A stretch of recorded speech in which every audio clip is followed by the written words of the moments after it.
Mom, I told you we were doing catered food only. This is embarrassing. I stood in the doorway of my daughter's elegant home, holding a casserole dish, while guests in cocktail dresses stared at me. Someone whispered, "Is that her mother?" That was the moment I realized my own daughter had erased me from her new life. My name is Hannah Lewis. I'm 54 years old. I worked as a school administrative assistant for 28 years. Not glamorous, not impressive at dinner parties, but it paid the bills and kept food on the table after my divorce when Emily was 7. I raised her alone in a small apartment with secondhand furniture and a couch I bought from a garage sale. She never went without what she needed. I made sure of that. I worked double shifts to pay for her college, gave up my dream of going back to school myself, skipped vacations, wore the same winter coat for 9 years.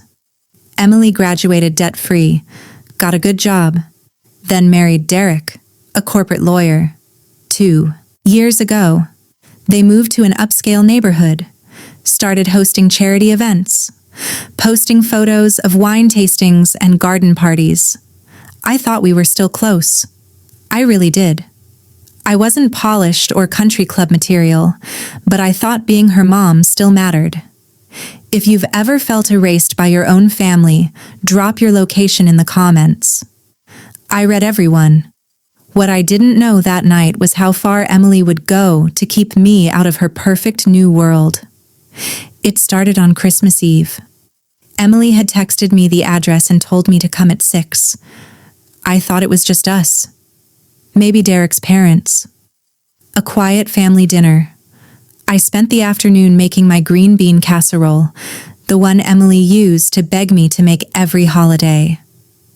I pulled up to her house and walked to the front door, dish still warm in my hands. Emily opened the door. She looked perfect. Silk blouse, tailored pants, hair styled like she'd just left a salon. But when she saw me, her face went pale. "I'm not late, am I?" I said. "You said 6 o'clock." Her voice came out strained. "Mom, this is actually a dinner party. I thought I mentioned it was just for Derek's colleagues." I blinked. "You invited me. You texted me the address." She glanced back nervously. Derek stood behind her, polite but distant, like I was a delivery person. "I meant to tell you," Emily said quietly. "Maybe this isn't the best night." I looked past her into the house. Guests in designer clothes holding wine glasses, classical music playing softly, candles everywhere. Then one of Derek's colleagues walked up behind Emily. "Emily, is everything okay?" She forced a bright smile and turned halfway toward him. "Just a mix-up. My mom was just leaving." My stomach dropped. Emily reached out and took the casserole dish from my hands. Her voice dropped to a whisper. "Please don't make this harder." I stood there, empty-handed, while she smiled apologetically and closed the door.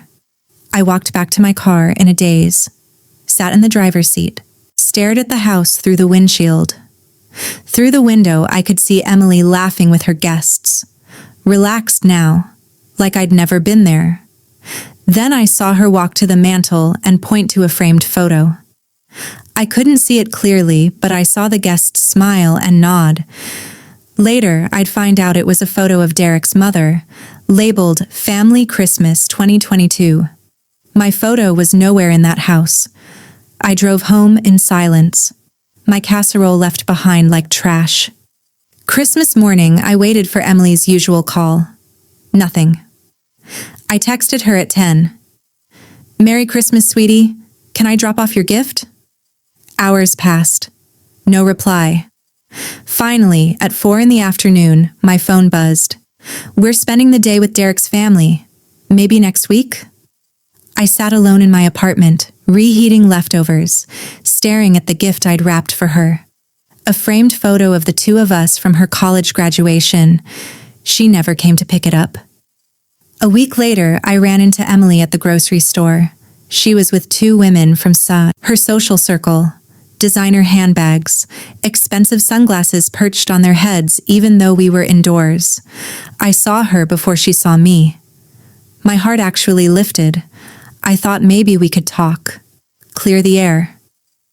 "Emily!" I called, walking toward her with a smile. "I've been trying to reach you." She stiffened. Her whole body went rigid. One of the women looked at me curiously. Emily's voice came out tight. "This is Hannah." The woman smiled politely. "Oh, a family friend?" Emily didn't correct her, just smiled, nodded slightly. I felt my chest tighten. "Emily, I'm your mother." She laughed, sharp and fake. "Of course, I just meant, well, we should catch up another time."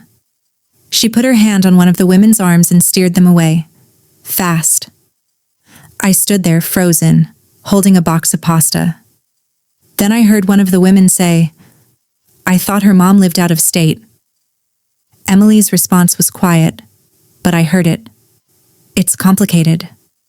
2 weeks later, my phone rang. Emily's name lit up, the screen. I answered on the second ring, hopeful, desperate even. "Hey, Mom." Her voice was warm, friendly, like nothing had happened. "Hi, sweetie." "So, I have a favor to ask," she said brightly. "Do you still have Grandma's wedding ring?" "My grandmother's heirloom. White gold with tiny emeralds. I'd always planned to give it to Emily someday. I'd really love to wear it to Derek's company gala." She continued, "It's so vintage and unique." Something in me softened. Maybe this was her way of reaching out, of reconnecting. "Of course," I said. "I can bring it over." "Perfect. Tomorrow at 2?" I showed up at her house the next day, ring box in my purse.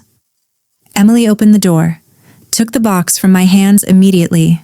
No hug, no invitation inside, no coffee. "Can we talk about Christmas?" I said quietly. "I feel like something's wrong." She sighed like I was being difficult. "You're overthinking it, Mom. I'm just busy. New life, you know. Are you ashamed of me?" She paused. Her jaw tightened.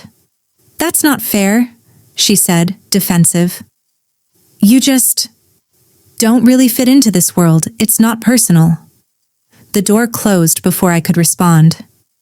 I stood on her porch, staring at the wreath she'd hung on the door. And that's when I realized Emily wasn't embarrassed by what I'd done. She was embarrassed by who I was. That night, I sat on my living room floor and opened a box I kept in my closet. Old photos, letters, documents. There was a picture of Emily's college graduation, me standing beside her, beaming, in a dress I'd borrowed from a coworker. A photo of her first apartment, the one I co-signed for. And then I found a card she'd written me years ago. "Mom, you're my hero. I'll never forget everything you've sacrificed. I love you forever." I stared at that card for a long time. Then I started pulling out other papers, receipts, loan documents, bank statements. What Emily didn't know was that I'd been keeping records. Not out of distrust, just habit. I'd spent so many years budgeting as a single mom that I kept everything. I'd co-signed her student loans, lent her $15,000 for the wedding, gave her $10,000 from my retirement savings to help with the down payment on her house. She always said, "I'll pay you back, Mom," but she never did, and I never pushed. I wasn't planning to ever use it. But when you're erased by your own child, you start seeing things differently. I spread the documents out on my kitchen table, added up the numbers. $43,000. I called my younger sister Diane the next day. "She called you Hannah in public?" Diane's voice was sharp with anger. "Are you kidding me?" "She didn't want her friends to know." "That's not okay, Hannah. You know that, right?" I didn't answer. "You need to stand up for yourself," Diane said. "And I'll be right there with you when you do." Meanwhile, Emily's arrogance grew. She posted photos from the gala on social media, wearing my grandmother's ring. Caption: "Vintage finds are the best, Marsar blessed." No mention of where it came from. No mention of me. The comments poured in. "So elegant. You have such great taste." Then Derek's mother posted a photo. "So grateful for my daughter-in-law's elegance." I stared at my phone, feeling like I was disappearing. Then Emily's voicemail came. "Hey Mom, Derek's parents want to host a New Year's brunch. I think it's better if you sit this one out. You understand, right? Love you." No question, no discussion, just an assumption I'd comply. That was my breaking point. I sat at my kitchen table, documents spread out in front of me, and I started drafting a letter.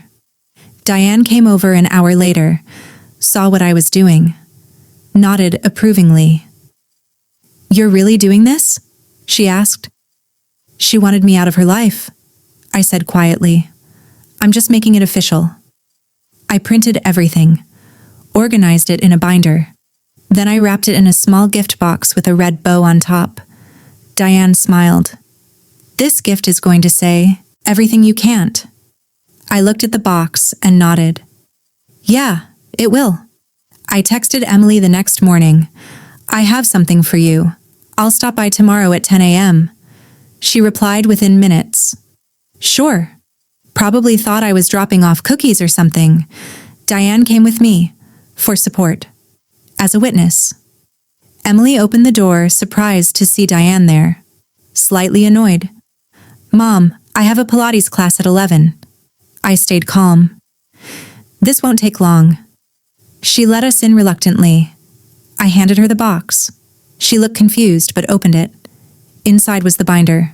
Every receipt, every loan document, every co-signed paper, every bank transfer. Her face went pale. "What is this?" she asked. "It's a gift," I said. "The truth." "I don't understand. You don't fit me into your new life." "I get it. So I'm removing myself, but I'm also removing my financial support." Her voice rose. "You're making this about money?" "No, Emily. You made it about shame. I made it about respect." Derek walked in, from the kitchen, looked confused. "What's going on?" I turned to him. "Did you know your wife's house down payment came from my retirement fund? Or that I'm still listed as co-signer on her student loans?" Derek looked at Emily, surprised. I kept my voice steady. "I'm not asking for the money back. I'm just making sure you see me, because I was never too embarrassed to give it, but you were too embarrassed to acknowledge me." Emily's voice cracked. "Mom, you're being dramatic. I brought you into this world. I worked 2 jobs so you could have one where you wear heels and host brunches. And you introduced me as Hannah?" Silence filled the room. I reached into my bag and pulled out the ring box. Placed it on the counter. This was meant for a daughter who loved me, not one who used me. Emily's eyes filled with tears. She reached toward me. "Mom, wait." I stepped back. "I'll always love you, Emily, but I won't let you erase me anymore." Diane handed Emily a second envelope. "What's this?" Emily whispered. "Legal notice," I said. "I'm removing myself as co-signer. You'll need to refinance on your own." It wasn't malicious. It was a boundary. Emily stared at the envelope, then at me. The safety net she'd taken for granted was gone. I walked out. Diane beside me. Emily stood in her perfect house, holding proof of everything she'd tried to forget. Days later, Emily started calling, leaving voicemails. I didn't answer right away. I took time for myself, enrolled in an online course I'd always wanted to take, redecorated my apartment, had coffee with old friends I'd been too tired to see.